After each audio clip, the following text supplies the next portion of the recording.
Đỗ Hoàng và Hạnh Trần xin kính chào quý vị khán giả đang theo dõi chương trình Đời sống thịnh vượng tại Hoa Kỳ. Và hôm nay chúng tôi có một vị khách đặc biệt, anh là Millennial Wang. Anh là cố vấn viên cho hãng của chúng tôi là TransGlobal. Cái bổn phận của anh đó là giúp cho những nhân viên, cố vấn cho những nhân viên về những cái chương trình của bảo hiểm nhân thọ hay những chương trình khác.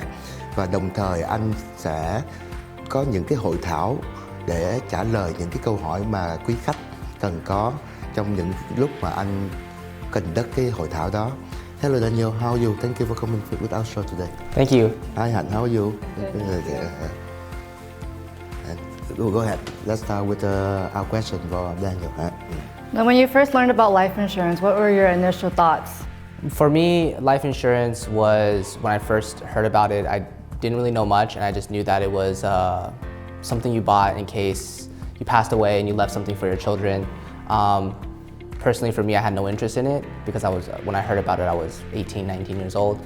I didn't have children, obviously, so I was just kind of like maybe later on in the future. How has it changed and why? Being here at TransGlobal, I've learned a lot more, like that there are a lot more uses of life insurance. I've learned about the investment side of it, the multiple uses of it, how it can be used for more than one thing at one time. So I think it's a lot more of a viable option in terms of investment right now. Vâng, thưa quý vị, hôm nay anh Daniel sẽ giải thích cho quý vị ngoài cái bảo hiểm nhân thọ đó là có cái sự ích lợi gì cho trong cái bảo hiểm nhân thọ, thì anh đã nói cái kinh nghiệm của anh cho thấy. Hôm nay anh sẽ giúp chúng ta giải thích về cái kinh nghiệm của anh trong cái anh mua những cái bảo hiểm nhân thọ đó, mà ngoài những cái bảo hiểm nhân thọ còn có những cái gì để giúp ích trong cái đời sống của chúng ta. There are many ways to invest in life insurance. What can you advise to our audience? For life insurance, there's many uses for it. Personally, for me, I'm 25 years old and I already have a life insurance policy, and my plan for that policy is to use it as an investment vehicle so I can put some money in now and then let that money grow over time, and then potentially use it as a retirement fund. Okay. Vâng, thưa quý vị, như anh Daniel nói đây đó là cái bảo hiểm nhân thọ như chúng ta thường nghĩ là cái đó là sau khi chúng ta mất đi, nhưng mà thật sự đó là nó có rất nhiều cái ích lợi cho chúng ta khi còn sống, chẳng hạn như là để về hưu, hay là mua nhà, hay là giúp đỡ con cháu để học phí cho con cháu. Cho nên anh sẽ giải thích những cái chi tiết cho quý vị biết, là chính bản thân anh, cái kinh nghiệm anh để chia sẻ. Mà hiện nay đó anh chỉ có 25 tuổi mà anh đã bắt đầu suy nghĩ để làm cái investment cho cái đời tư của anh ta. Cảm ơn.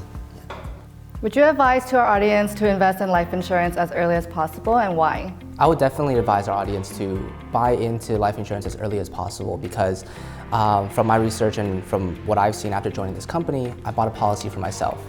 This was because I found out that life insurance is a lot cheaper when you're younger, plus you have much more time for that money to accumulate, which is why it's so important for the young generation, the millennials and Generation Z who are just entering the workforce, to build a retirement fund, build investment aspects of their life, of their financial life as early as possible, because as we all know, our money in our 20s are worth a lot more than our money in our 30s and in our 40s. So the earlier we start investing, the more that money is worth over the long haul of life.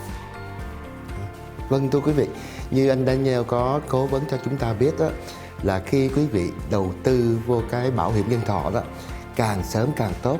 Tại cái thứ nhất đó là khi trẻ, cái tiền bảo hiểm nó rẻ hơn. Cái thứ hai đó là cái tiền tích trữ cho quý vị nó sớm hơn, thì tất nhiên nó sanh đẻ ra nhiều hơn.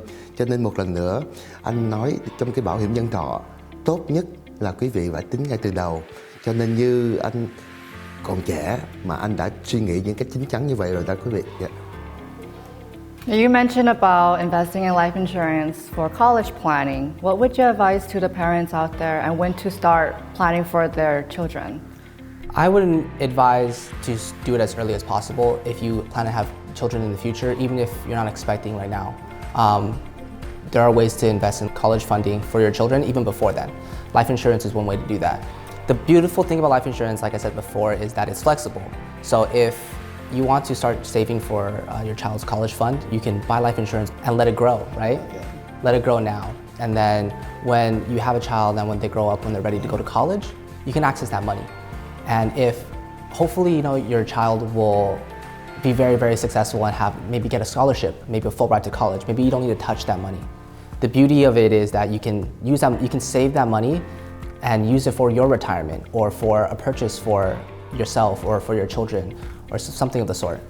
So it doesn't necessarily have to be just for college planning? No, I like to think of it as just an investment account that grows for you and that you can access it for everything. The traditional vehicles for college planning are like a 529 plan or a Coverdell plan. Those investment vehicles, they can only be used for educational purposes. So if you don't use up that money, you can't really use that for anything else without paying a penalty. That's just losing money on that. Or you have to pass it on to someone else for educational purposes. Life insurance doesn't have that restriction.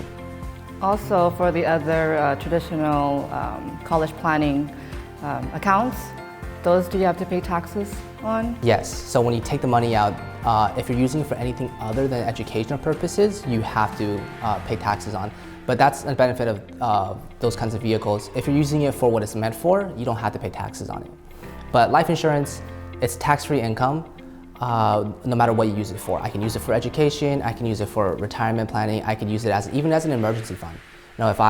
If knock on wood, but if I get sick in the future, I can use that to pay for medical bills. I can use that to buy a house. I can use that, if I don't need it for anything, I can use it to buy a nice car. Whatever I like to use it for. Vâng, thưa quý vị, như chúng tôi có giải thích cho quý vị đó, là cái bảo hiểm nhân thọ không chỉ để cho chúng ta khi qua đời, mà chẳng hạn như anh cho chúng ta ví dụ, chúng ta có thể đầu tư mua cái bảo hiểm nhân thọ cho đứa con chưa có sanh ra, và để từ đó nó sẽ grow lên. Nếu mà may mắn đứa con chúng ta được scholarship, được học bổng, thì cái số tiền đó có thể dùng để làm những chuyện khác, chẳng hạn như đi vacation, đi tiền về hưu, hay mua một căn nhà thứ hai, căn nhà thứ ba. Cho nên nếu những cái bảo hiểm nhân thọ chúng tôi nói đây đó là nó có những cái điều rất là thú vị, giúp ích cho đời sống hàng ngày của chúng ta trong tương lai, quý vị nhé. Cho nên cần biết thêm, quý vị hãy gọi cho chúng tôi. Yeah. For retirement planning, do you plan to invest in your current life insurance policy for that reason? That's exactly why I have my life insurance policy. I think that a complete retirement plan isn't just Social Security or isn't just a 401k. So personally for me, I have a lot of different retirement planning aspects. And I know I'm young, but I like to think ahead, and I just want to make sure that I have enough for retirement because we all work 40, 50 years of our lives just so that we can spend the rest of it happy. I don't want to have to stress about money at that point. But like I said before, life insurance has the flexibility. It has the ability to be tailored to whatever I need at that moment. Very nice. Thank you, Daniel. It's very interesting. Vâng, thưa quý vị, như quý vị lắng nghe cái chương trình của chúng tôi hôm nay, anh Daniel đã đem cái kinh nghiệm đời tư của anh. Tuy anh trẻ nhưng mà anh đã có sự suy nghĩ là cái bảo hiểm nhân thọ đó, quý vị. Một lần nữa Đỗ Hoàng muốn nhấn mạnh, không phải chỉ để cho khi chúng ta mất đi, mà anh suy nghĩ là để đầu tư cho cái về hưu của anh ta, hay nếu mà anh vợ có con thì cái đó cho cái lệ phí cho con cái, hay là mua nhà, hay là đi vacation, tất cả mọi thứ đó nó đều nằm ở trong cái bảo hiểm nhân thọ, quý vị. Một lần nữa Đỗ Hoàng cảm ơn quý vị đã theo dõi chương trình Đời sống sung túc tại Hoa Kỳ, và Đỗ Hoàng xin kính chào. Nếu quý vị có mọi thắc mắc xin liên lạc cho chúng tôi qua số phone 714 712 0012 hay là 949 445 0999. Đỗ Hoàng kính chào. Hành Trân kính chào. Daniel, kính chào.